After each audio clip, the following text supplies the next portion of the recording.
Oke, assalamualaikum warahmatullahi wabarakatuh. Selamat siang.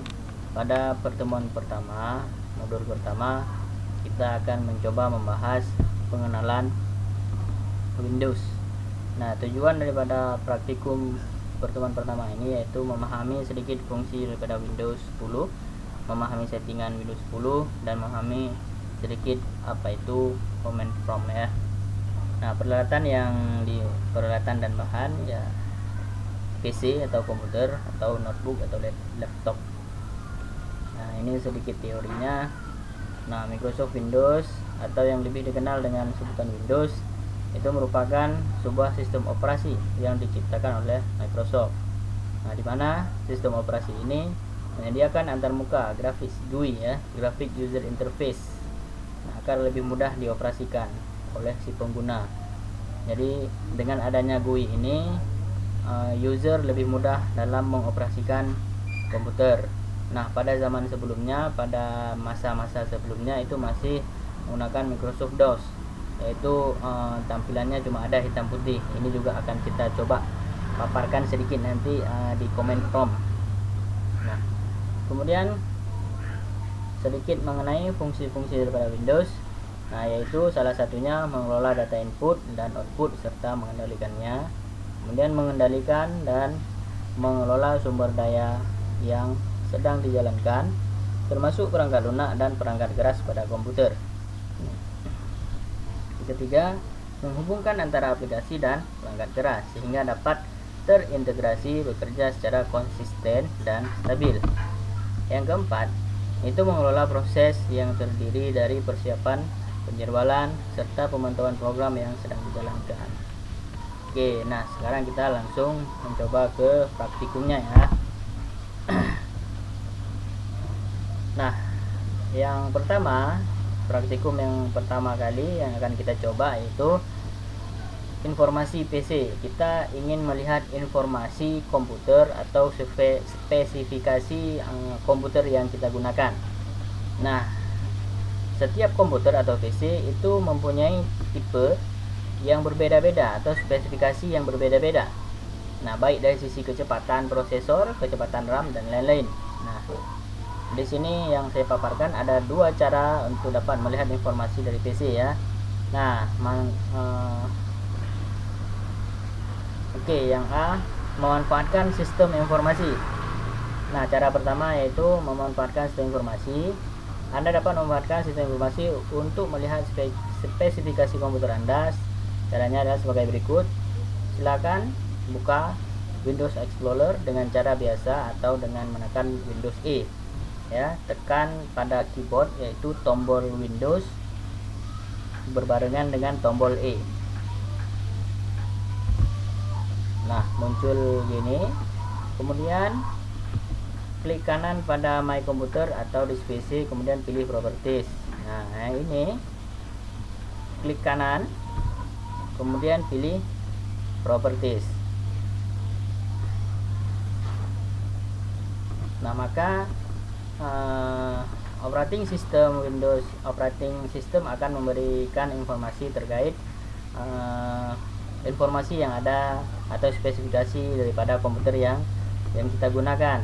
Nah, di sini informasi yang paling atas yaitu saya menggunakan Windows 10 ya, copyrightnya 2019. Kemudian pada sistem itu ada prosesor yaitu Intel Core i3 dengan kecepatannya 2310M, kemudian CPU-nya 210 GHz ya. Kemudian memori atau RAM yang saya gunakan yaitu 8 GB. Terus bit yang digunakan oleh komputer ini yaitu 64 bit. Ada juga nanti komputer yang menggunakan 32 bit. Oke, itu salah satu cara untuk melihat spesifikasi komputer. Nah, kita lanjut ke cara yang kedua.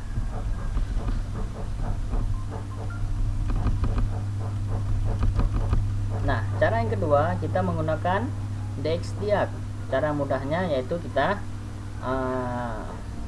silahkan buka run atau dengan menekan tombol Windows R berbarengan ya. Tekan tombol Windows dengan tombol R itu berbarengan, maka muncul seperti ini. Kemudian pada bagian open ini silahkan diketik di exdiac, kemudian klik OK. Tunggu beberapa saat, informasi tersebut akan ditampilkan.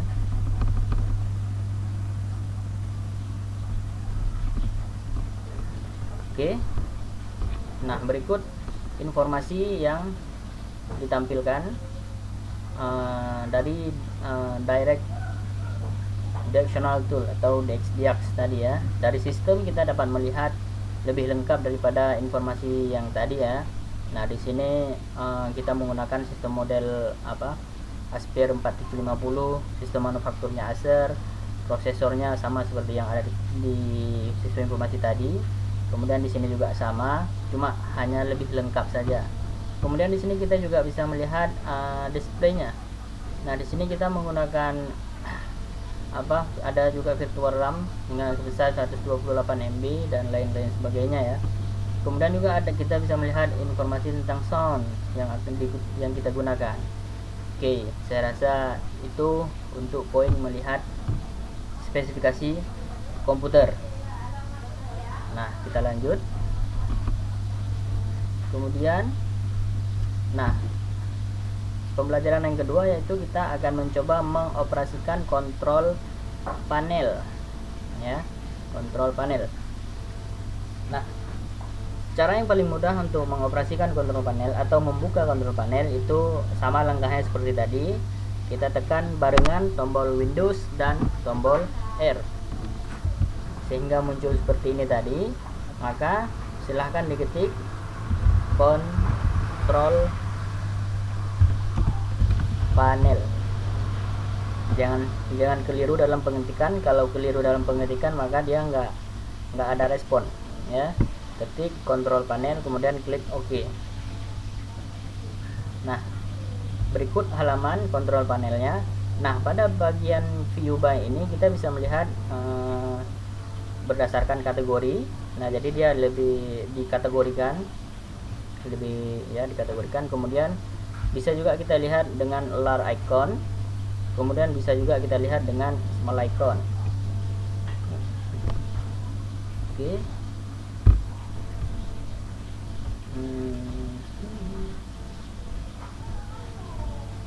Oke, ada beberapa yang akan kita coba bahas pada pada kontrol panel ya. Beberapa poin yang akan kita coba bahas di kontrol panel, tidak semua poin ya. Nah, yang pertama yaitu yang akan kita coba bahas yaitu device manager. Nah, silakan diklik 2 kali device manager. Nah, kemudian dia akan muncul tampilan menu device manager. Nah, device manager ini yaitu halaman untuk memberikan informasi terkait driver komputer tersebut, driver komputer atau laptop atau notebook ya. Nah, misal nah, contoh di sini misal network adapter. Nah, di sini saya menggunakan untuk terhubung ke internet yaitu menggunakan WiFi. Nah, jadi saya perlu menginstal WiFi-nya, driver WiFi-nya. Kebetulan di sini modelnya adalah yang mendukung dengan laptop yang saya gunakan yaitu Broadcom Netlink ya. Jadi nanti ada juga Qualcomm, ada juga nanti ya Broadcom dan Atheros. Jadi dia tergantung komputer yang kita gunakan. Setiap driver itu pasti berbeda-beda ya. Juga nanti bisa jadi ketika kita mendengar musik tapi tak bisa dikarenakan driver soundnya tidak ada. Nah, ini kebetulan ada dua-duanya, dari mikrofon ada, speaker juga ada drivernya. Nah, jika salah satu daripada bagian ini nanti tidak mendukung atau tidak support dengan tidak mendukung ya, tidak support, dia akan ada, bukan tidak support ya, belum terinstall drivernya, dia akan muncul tanda seru warna kuning. Nah, di sini nanti terkadang ada juga USB yang tidak terbaca. Itu biasanya USB yang pada colokannya itu warna biru. Nah, pada komputer-komputer yang baru sekarang itu tidak perlu lagi diinstal driver untuk ini ya, USB 3. Nah, USB 3 itu biasanya warna biru. Nah, ada nanti flash disk yang kepalanya itu warna biru. Ketika komputer yang dicolokkan tidak ada mendukung USB 3 ini, maka flash disk tersebut tidak dapat dibaca. Begitulah kira-kira ya untuk device manager. Kemudian kita lanjutkan yang selanjutnya, program and feature. Nah, program and feature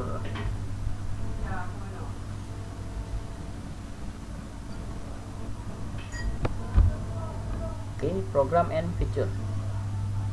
Nah, program and feature ini yaitu merupakan wadah atau tempat itu untuk menguninstall atau memperbaiki program ya. Jadi ketika kita sudah menginstal aplikasi atau software, nah itu semua kita dapat melihat di program and feature ini. Nah, beberapa aplikasi yang udah pernah saya install yaitu Audiolab, BCL Easy PDF Printer, Cisco, Dev C++, Flash Express ya, ada lagi Google Chrome, MATLAB, Mendeley, dan lain-lain sebagainya.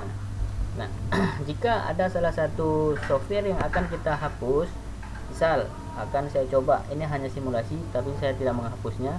Misal saya menghapus ini, kita hanya langsung memilih uninstall. Nah, ketika muncul seperti ini ya langsung pilih yes, maka dia akan secara otomatis di uninstall. Ini saya cancel karena saya tidak mau meremovenya. Nah, di sini tidak semua ada pilihannya repair. Nah, ini BCL Easy PDF Printer ada pilihan repair. Repair ini maksudnya itu untuk memperbaiki, baik itu misal ada ketinggalan fitur atau tool tersebut, ada tool-tool tambahan sehingga perlu di repair untuk kelengkapan. Oke.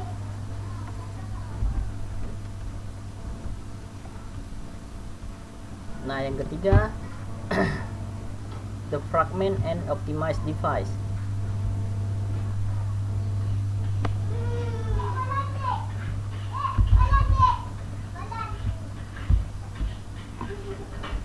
Oke. Nah, the fragment and optimize device itu letaknya di administrative tool. Kemudian pilih the fragment and optimize device. Nah, optimize device ini atau the fragment ini dia berguna untuk mendefrag secara rutin data-data yang ada di hard disk, yaitu memperbaiki data-data yang ada di hard disk. Misal ada data yang menjadi bug atau data yang sudah dihapus tapi masih terdata, masih tersimpan. Nah, itu perlu di defrag. Jadi kerja komputer itu semakin cepat. Nah, kalau pada generasi-generasi sebelumnya yaitu Windows XP dan sebelumnya itu dia tidak ada fitur defrag ini secara otomatis. Sedangkan pada Windows 10 dan Windows 8 itu sudah ada secara otomatis. Nah, di sini kita bisa memilih frekuensi schedule untuk dia melakukan defrag tadi. Nah, bisa kita pilih per hari, per minggu, dan per bulan. Jadi akan defrag otomatis. Nah, untuk melakukan defrag itu kita tinggal memilih analyze, kemudian memilih optimize. Nah, saya tidak menekan ini karena ini butuh waktu sekitar setengah jam untuk mendefrag hard disk tersebut ya. Oke. Untuk yang selanjutnya, task manager. Nah, apa itu task manager? Task manager bawaan Windows memberikan informasi dan peralatan terkait kinerja komputer seperti pengelolaan memori, penggunaan CPU, dan statistik jaringan. Nah, cara membukanya yang paling mudah yaitu kita menekan tombol kontrol, tombol shift, tombol escape itu secara berbarengan. Ini biasanya letaknya di sebelah kiri keyboard. tombol kontrol itu biasanya paling bawah sebelah kiri, tombol shift di atas tombol kontrol, tombol escape ini di atas sebelah kiri. Tekan berbarengan, maka akan muncul task manager.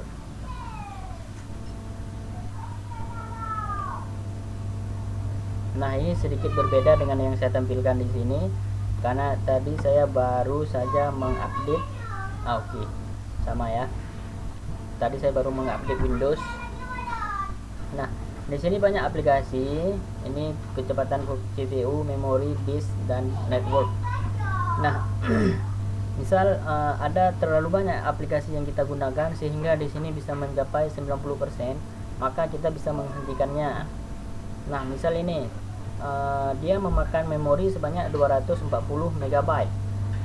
Jika kita ingin menghentikannya, kita tinggal memilih end task, atau kita klik kanan terus pilih end task, maka dia akan diakhiri.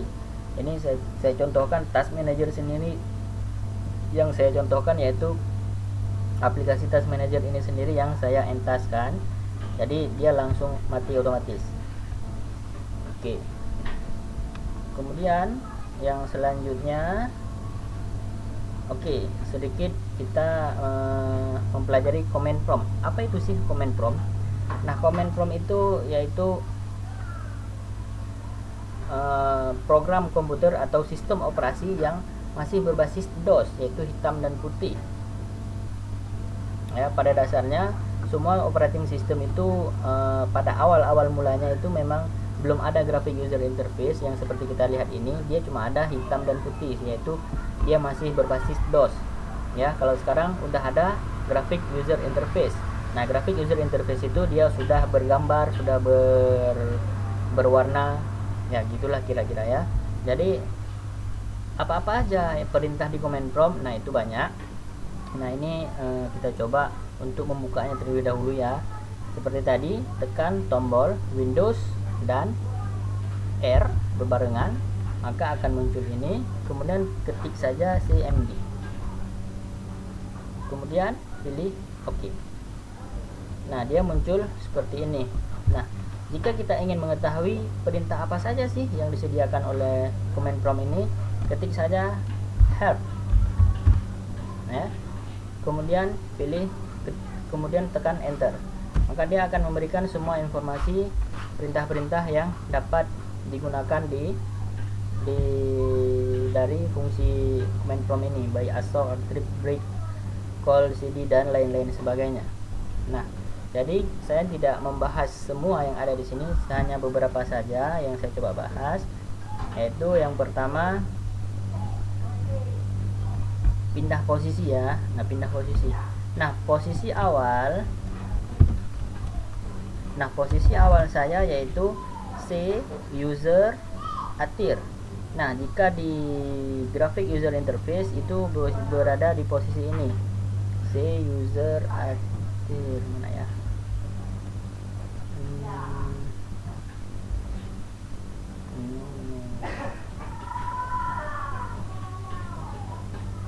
C user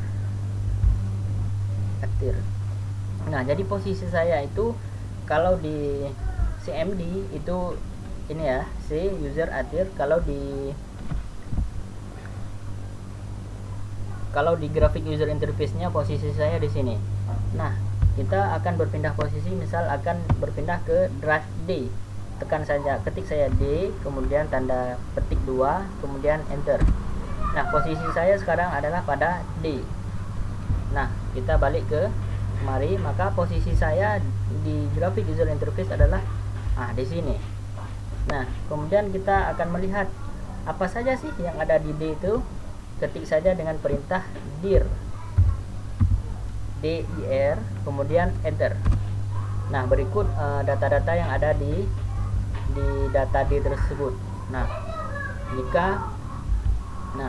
kita lihat ya, ada atir 111 bacaanku BAM sama semua ya, nggak ada perbedaannya, sama semua. Nah, ini model DOS-nya, ini model GUI-nya, graphic user interface-nya. Oke, kita lanjut. Nah, kita yang kedua akan mencoba membuat folder, ya, folder. Oke.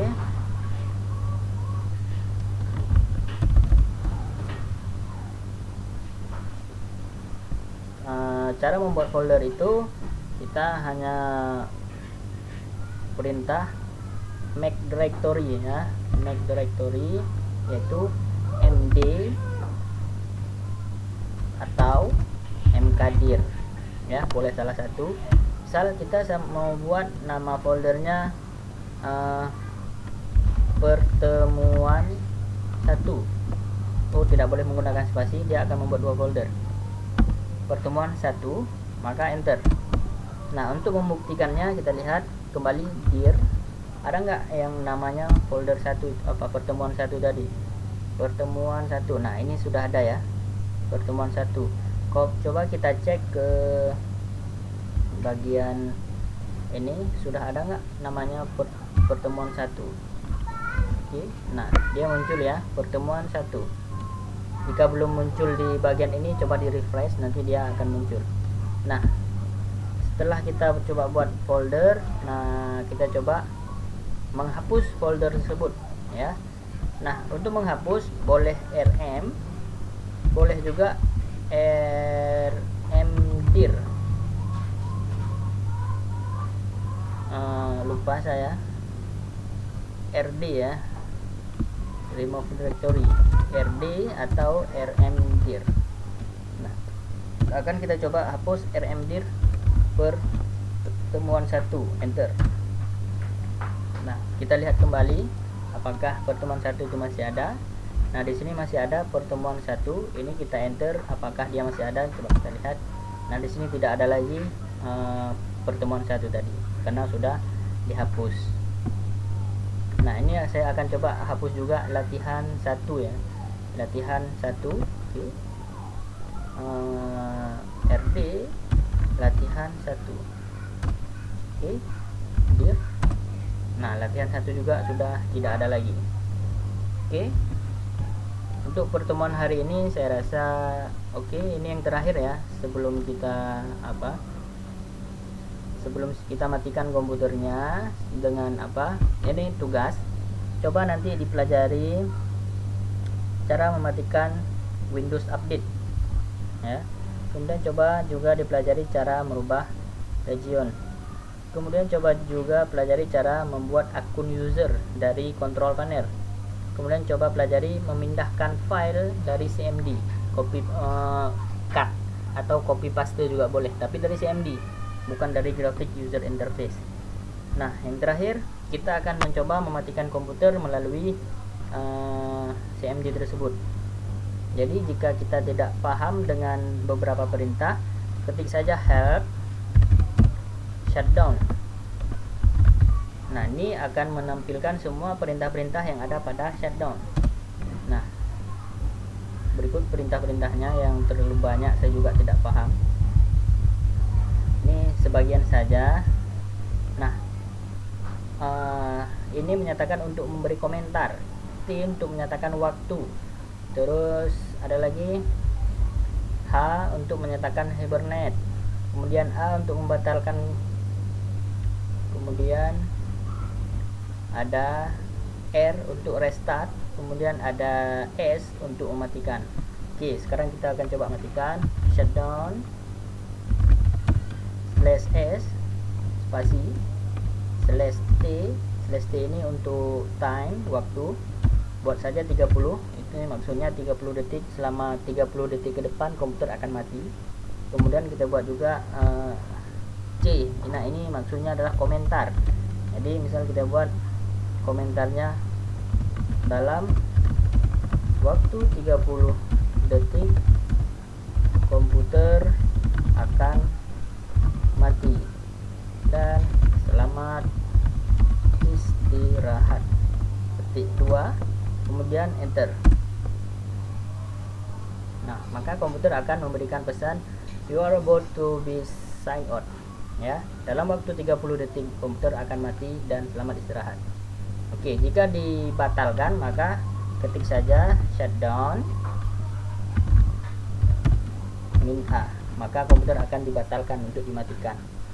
Oke, pertemuan pertama sampai di sini saya rasa sudah sampai di sini saja. Jika ada ingin ditanyakan silakan nanti di forum diskusi. Pertemuan hari ini saya akhiri. Assalamualaikum warahmatullahi wabarakatuh.